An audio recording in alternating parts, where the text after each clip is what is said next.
आधी रात का समय था। पूरा गांव अंधेरे की आगोश में था, लेकिन माहेश्वरी देवी के घर से हल्की रोशनी आ रही थी। ऐसा लग रहा था कि उनके यहाँ लोग जागे हुए हैं।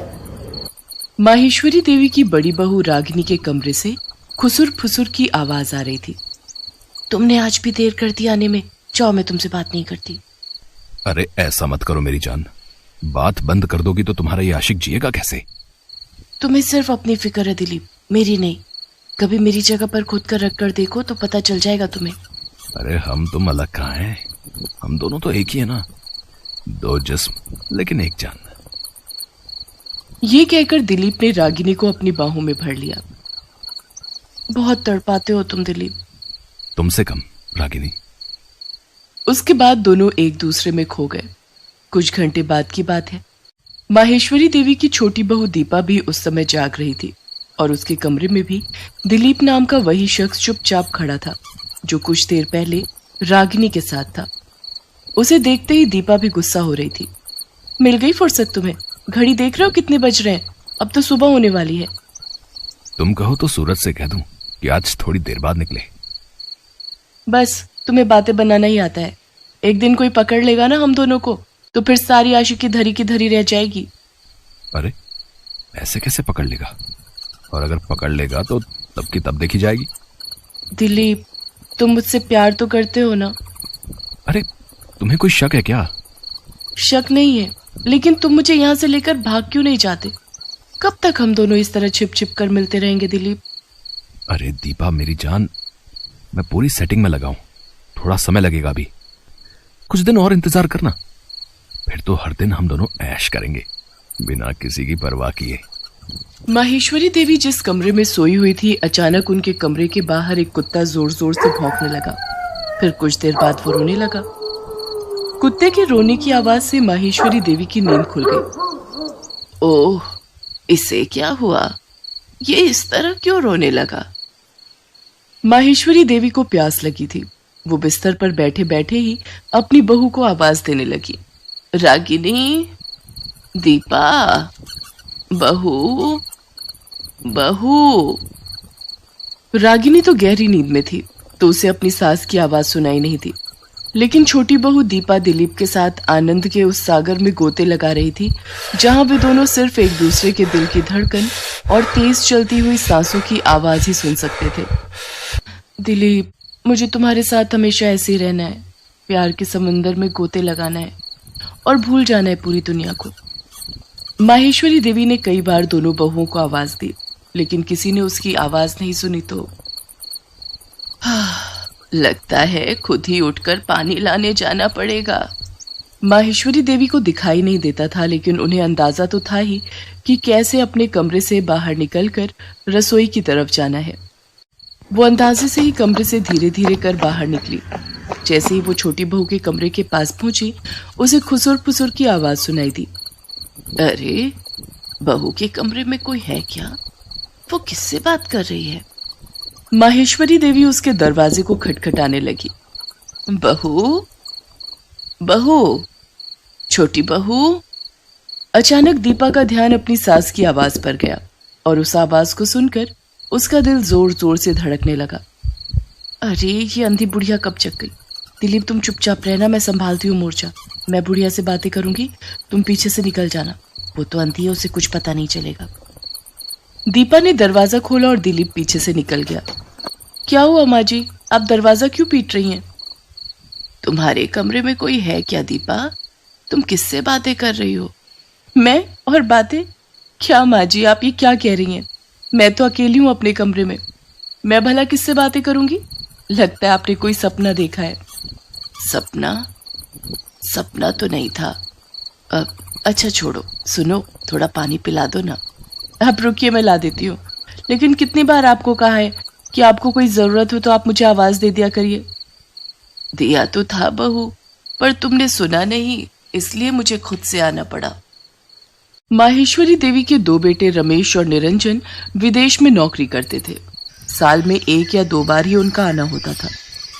माहेश्वरी देवी की दोनों बहुएं पिछले 2 साल से अपने पति और सास को धोखा दे रहे थे। उन दोनों का संबंध दिलीप नाम के आदमी से था। लेकिन अपने पति और सास को धोखा देने वाली रागिनी और दीपा को पता नहीं था कि दिलीप भी इन लोगों को धोखा दे रहा था, क्योंकि दिलीप दोनों बहुओं से ही छिप छिप कर मिलता था और उन दोनों में से किसी को इसके बारे में पता नहीं था। इसे कहते हैं 5 उंगलियां घी में और सर कढ़ाई में। रागिनी और दीपा के मजे भी ले रहा हूं और जब जरूरत होती है उनसे पैसे भी ले लेता हूं। बस अपनी ये जिंदगी ऐसे ही चलती रहे और वो दोनों सपने देखते रहे कि मैं उन्हें लेकर भाग जाऊंगा और शादी करूंगा। माहेश्वरी देवी को उस दिन दीपा ने बहला तो दिया था, लेकिन उनका मन नहीं मान रहा था। अब वो बेचारी देख तो सकती नहीं थी, लेकिन वो कहते हैं ना, जो देख नहीं सकते उनके पास मन की आंखें होती हैं और मन की आंखें साधारण आंखों से कई गुना ज्यादा देख सकती हैं। कुछ तो गड़बड़ है, लेकिन क्या, ये मैं समझ नहीं पा रही हूं। बहू ने उस दिन झूठ बोला, ये तो पक्का है। उस दिन के बाद माहेश्वरी देवी रात को और ज्यादा अलर्ट रहती और हर दिन उसे लगता कि रात को उस घर में कोई आता जरूर है। मुझे ऐसा सोचना तो नहीं चाहिए, लेकिन लगता है कि मेरी छोटी बहू किसी गलत राह पर है। एक रात की बात है, दिलीप दीपा के साथ उसके कमरे में था। माहेश्वरी देवी की आंखों में नींद नहीं थी। वो चुपके से उठी और दीपा के कमरे की ओर बढ़ चली। उसने दीपा के दरवाजे पर कान लगाया तो उसे फिर से किसी पुरुष की आवाज उसके कमरे से आई। मेरा शक बिल्कुल सही था, जरूर कोई गैर पुरुष मेरे घर में है। माहेश्वरी ने जोर जोर से दरवाजा पीटना शुरू कर दिया। इस बार दरवाजा पीटने के कारण बड़ी बहू रागिनी की भी नींद खुल गई। इधर इसकी छोटी बहू सास द्वारा इस तरह दरवाजा पीटे जाने पर आग बबूला हो रही थी। ये अंधी बुढ़िया पागल हो गई है क्या? कहीं इसके इस तरह दरवाजा पीटने से रागिनी दीदी की नींद ना खुल जाए। अगर उसकी नींद खुल गई तो फिर लेने के देने पड़ जाएंगे। दिलीप, मैं जल्दी से दरवाजा खोलती हूँ, तुम पीछे से निकल जाना, मेरी अंधी सास को कुछ पता नहीं चलेगा। दीपा ने दरवाजा खोला और दिलीप को भागने का इशारा किया, लेकिन माहेश्वरी को पता लग गया कि कोई भाग रहा है। उसने उसका कॉलर पकड़ लिया और जोर जोर से चीखने लगी, बहू बहू, देखो देखो, ये कोई आदमी तुम्हारे कमरे से निकलकर भागने की कोशिश कर रहा है। पकड़ो, इसे पकड़ो। दिलीप अपने आप गिरेबान छुड़ाने की कोशिश तो पूरी कर रहा था, लेकिन माहेश्वरी ने कस के उसका गिरेबान पकड़ रखा था। इतनी देर में अपनी सास की आवाज सुनकर रागिनी भी बाहर आ गई और जब उसने देखा कि उसकी सास ने दिलीप का गिरेबान पकड़ रखा है तो उसके दिल की धड़कन तेज हो गई।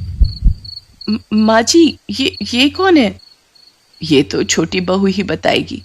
ये आदमी हर रोज इससे मिलने आता है। नहीं नहीं नहीं दीदी, मैं इस आदमी को तो जानती भी नहीं, मैं तो इसे पहली बार देख रही हूँ। वे बातों में उलझे हुए थे कि तभी दिलीप ने भागने की कोशिश की, लेकिन इस बार रागिनी ने उसका गिरेबान पकड़ लिया। दिलीप, क्या कर रहा था तू दीपा के कमरे में? बोल बोल, क्या कर रहा था? ये उसी से पूछ लो क्या कर रहा था, और उससे क्या तो खुद से पूछ ले। जो तेरे साथ करता हूँ वही इसके साथ भी करता हूँ। ये बात सुनकर दीपा का भी माथा ठनका। रागिनी और दीपा को समझ आ गया था कि दिलीप नाम का यह आदमी उन दोनों का गलत फायदा वैसे ही उठा रहा है जैसा फायदा वे दोनों अपनी अंधी सास का उठा रहे हैं। क्या तुम दोनों बहुएं इसे जानती हो? ये क्या कह रहा है? लेकिन दोनों बहुओं ने अपनी सास की बातों का कोई जवाब नहीं दिया, उल्टा दिलीप की जमकर पिटाई कर दी। अरे क्यों मार रही है मुझे? छोड़ो, तुम दोनों ही तो मुझे बुलाती थी तो मैं आता था। अब सती सावित्री बनने का ढोंग कर रही हो। इस अंधी बुढ़िया का फायदा तुम दोनों उठा रहे थे, तो ये पिटाई तुम्हें भी तो मिलनी चाहिए, सिर्फ मुझे क्यों? दिलीप ने माहेश्वरी के सामने दोनों को खूब भला बुरा कहा, जिसे सुनकर माहेश्वरी ने एक थप्पड़ उसे खींचकर मारा। चुप चुप रह और अपनी बकवास बंद कर और कान खोल कर सुन। अगर और एक शब्द भी तुमने मेरी बहुओं के लिए बुरा बोला तो तुझे यहीं मारकर पीछे गाड़ देंगे। वो मेरी बहुएं हैं, मेरे परिवार का सम्मान है, इज्जत है मेरे परिवार की। वो कोई बाजारू औरत नहीं जो तुम उन्हें कुछ भी बोलो। सुन, यहाँ से जितनी जल्दी हो सके निकल जा, नहीं तो पुलिस को बुलाकर चोरी का मुकदमा दर्ज कराऊंगी। दिलीप वहां से भाग खड़ा हुआ। माहेश्वरी देवी सारा सच जान चुकी थी, फिर भी दोनों बहुओं की तरफदारी कर रही थी। इसे देख दोनों बहुओं को अपनी गलती का एहसास हो गया। हमें माफ कर दीजिए माँ जी, हम भटक गए थे। हाँ माँ जी, हमसे भारी भूल हो गई थी। हमने आपके विश्वास को चकनाचूर किया और गलत राह पर निकल गए। तुम दोनों को अपनी भूल का एहसास हो गया, यही सबसे बड़ी बात है। लेकिन बहुओं, इस बात की चर्चा आज के बाद इस घर में कोई नहीं करेगा। मैं नहीं चाहती कि जिंदगी में हुई इस भूल के पन्ने को तुम कभी याद करो। हाँ, इससे सबक जरूर सीखो। माहेश्वरी देवी की बातों को सुनकर दोनों ने उन्हें गले से लगा लिया।